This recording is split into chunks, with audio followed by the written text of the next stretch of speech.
Hey beautiful people, welcome back to my channel. Today I am talking about the third nonfiction book that I have read in the past month that I thought was 5 stars. They do all have some commonality between them, but they are different. Check out those links below. Beneath the Tamarind Tree is the story of kidnapped girls in Nigeria. The Lemon Tree is the story and struggle in Palestine, Jaffa, Gaza Strip, and the one I'm talking about today, The Girl Who Smiled Beads, Clementine, Wamariya. And this is a memoir that is told from the perspective of a girl who has to run for her life literally out of Rwanda during the atrocities and political strife that was going on there, becoming a refugee, going through 7 different countries before finally ending up in Chicago.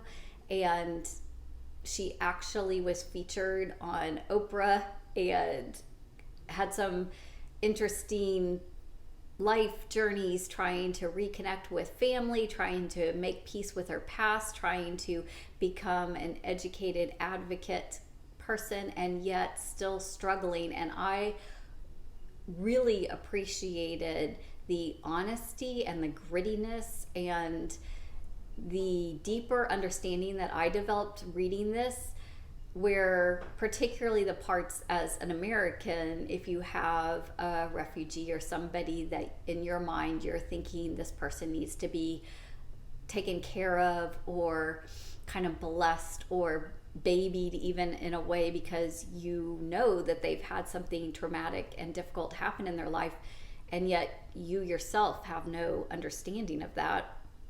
So you're at this loss of how do I help, and you want to gift something or say something or do something that will help alleviate some of that person's burden, but we don't understand that burden.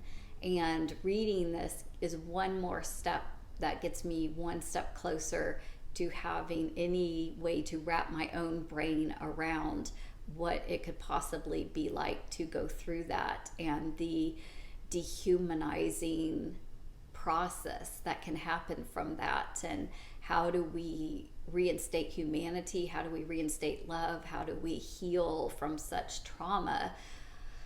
And it's a really big problem and a really big issue. And it's interesting because she has spent enough time being educated and dealing in all these different cultures to understand the diversity of it, that you can wrestle back and forth with understanding and knowing that the other person wants to help you, but not fully being able to trust them because you've been let down before.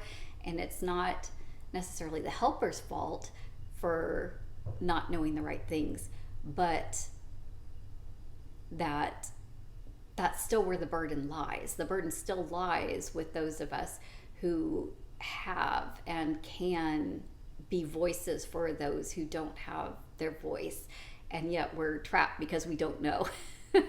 It's a problem that really, I think, is solved by knowing, by listening, by reading these accounts, by being educated, by taking time out to care about these humanitarian issues, as well as what becomes even political and economic, in the sense that we are all so globally tied together, and looking out for one another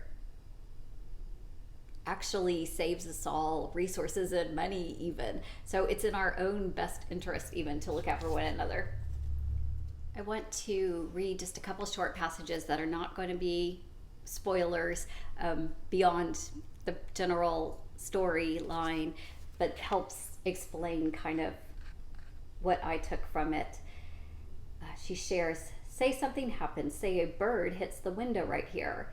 You and I were strangers in our strange costumes. We've come to this moment from different places. I might be terrified of the smash and the carnage and recoil as if the bird were a bomb.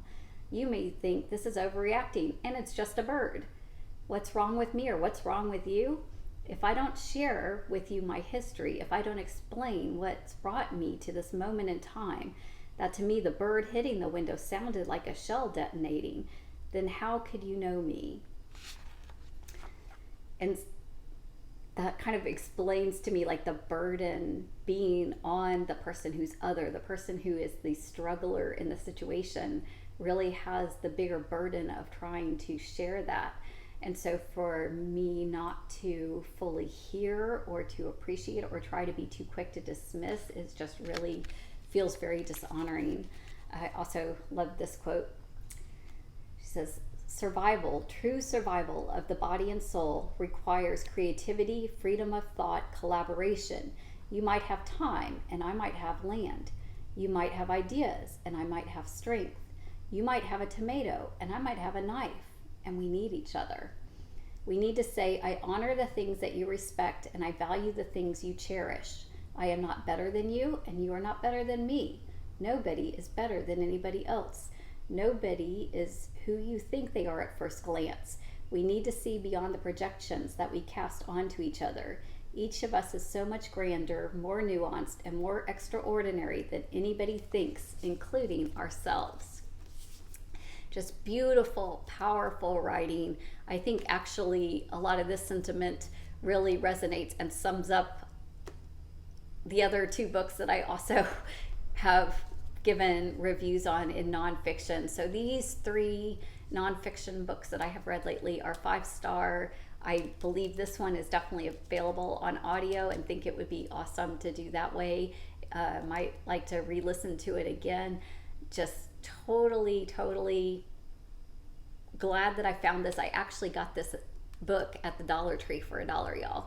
So that is my reviews and thoughts. I thank you for stopping by, taking some time out of your day.